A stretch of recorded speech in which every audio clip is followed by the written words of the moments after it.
जय श्री कृष्ण। राधे राधे। आज हम इस वीडियो के माध्यम से जानेंगे कि श्री कृष्ण जी का लड्डू गोपाल नाम कैसे पड़ा, वे बाल स्वरूप में कैसे आए। जानिए इसके पीछे की क्या कहानी है। कमेंट में राधे राधे ज़रूर लिखिएगा, वीडियो को लाइक शेयर ज़रूर करिएगा। श्री कृष्ण को लड्डू गोपाल नाम से जाना जाता है। श्री कृष्ण के इस बाल स्वरूप की सेवा किसी बच्चे की तरह ही की जाती है। लड्डू गोपाल के एक हाथ में लड्डू है और उनका यह बाल स्वरूप बहुत ही सुंदर और अद्भुत लगता है।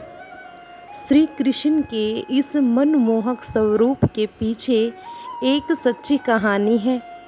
आइए जानते हैं कि श्री कृष्ण का नाम लड्डू गोपाल कैसे पड़ा। सबसे प्यारे सावले सलोने मेरे लड्डू गोपाल। श्री कृष्ण का बाल रूप यानी लड्डू गोपाल की प्यारी सूरत देखते ही भक्तों के मुख से यही बात निकलती है। घर में लड्डू गोपाल को रखकर उनकी सेवा करने वाले लोगों को तो लड्डू गोपाल से एक विशेष प्रकार का लगाव होता है। जैसे एक पैदा होने वाले बच्चे में माँ बाप का लगाव होता है, उनसे प्यार होता है, उसी तरह अगर आप घर पर लड्डू गोपाल लाते हैं तो उसी में बच्चों जैसा मोह हो जाता है।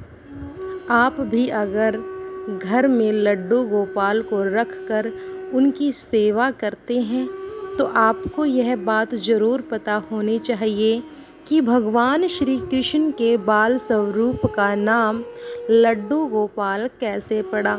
आखिर लड्डू गोपाल की प्रतिमा हाथ में लड्डू थामे हुए क्यों होती है। आइए जानते हैं श्री कृष्ण के बाल स्वरूप का नाम लड्डू गोपाल पड़ने की क्या कहानी है। श्री कृष्ण ने भक्त का भोलापन देखकर धारण किया बाल स्वरूप। श्री कृष्ण के बाल स्वरूप लड्डू गोपाल से एक कहानी जुड़ी हुई है। एक पौराणिक कहानी कि बज्जर की भूमि पर श्री कृष्ण के परम भगत कुंभन दास रहते थे। कुंभन दास हमेशा ही ठाकुर जी की भक्ति में लीन रहते थे। कुंभन दास का एक बड़ा बेटा था रघुनंदन। रघुनंदन बहुत ही सरल और भोला था। एक दिन कुंभन दास को एक नगर में प्रभु श्री कृष्ण का कीर्तन करने का बुलावा आया। तो कुंभन दास पहले तो अपनी श्री कृष्ण की भक्ति को छोड़कर नहीं जाना चाहते थे, लेकिन फिर लोगों के समझाने बुझाने पर कुंभन दास मान गए और कीर्तन करने के लिए चले गए। अब जाते जाते कुंभन दास ने अपने बेटे रघुनंदन को जिम्मेदारी सौंपी कि वो रोजाना श्री कृष्ण को भोग लगाने के बाद ही भोजन करे, इससे पहले भोजन ना करे। अब कुंभन दास के चले जाने के बाद रघुनंदन ने खाने से भरी थाली श्री कृष्ण की मूर्ति के सामने रख दी।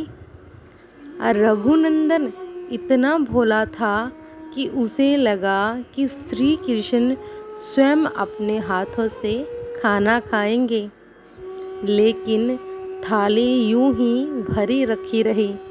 थाली से एक दाना भी नहीं उठा। यह देखकर रघुनंदन रोने लगा और रो रो कर श्री कृष्ण से खाना खाने की प्रार्थना करने लगा। यह देखकर श्री कृष्ण ने बाल रूप धारण किया और थाली का भोजन खत्म कर दिया। इसके बाद जब कुंभन दास घर वापस लौटा तो उन्होंने अपने बेटे से भोग लगाया हुआ प्रसाद मांगा, लेकिन रघुनंदन ने बड़े ही भोलेपन से कहा कि ठाकुर जी ने तो सारा भोजन खा लिया। यह सुनकर कुंभन दास को लगा कि शायद उनके बेटे रघुनंदन ने सारा भोजन खा लिया और अब झूठ बोलकर बचना चाह रहा है। इसी तरह कुंभन दास जब भी कीर्तन करने जाते तो अपने बेटे को श्री कृष्ण को भोग लगाने के लिए कह जाते। रोजाना भोग का प्रसाद नहीं बचता था और पूछने पर रघुनंदन वही बात दोहरा देता कि सारा भोजन तो श्री कृष्ण जी ने खा लिया। अब भगवान भी उसी को दर्शन देते हैं जिसके मन में कोई छल कपट ना हो, सीधा साधा भोला भाला हो।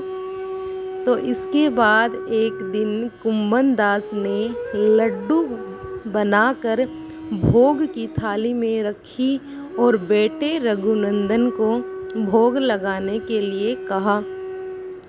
अब कुंभन दास छुप कर देखने लगे कि आखिर सच क्या है।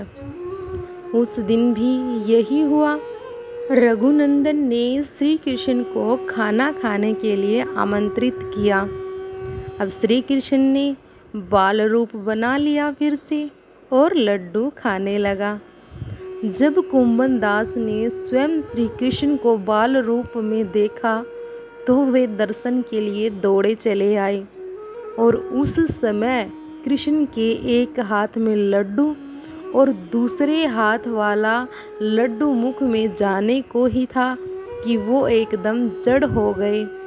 और इस घटना के बाद से ही उनकी इस रूप में पूजा की जाती है और श्री कृष्ण के इस बाल स्वरूप को लड्डू गोपाल कहा जाने लगा। तो बोलिए जय लड्डू गोपाल की जय हो। राधे राधे। तो आपने जान लिया कि श्री कृष्ण का लड्डू गोपाल नाम कैसे पड़ा। अब वीडियो को शेयर ज़रूर करिए, लाइक करिए या ना करिए, लेकिन भक्तों तक यह वीडियो ज़रूर पहुंचाइए, यह सच्ची घटना ज़रूर पहुंचाइए। जय श्री कृष्ण। राधे राधे।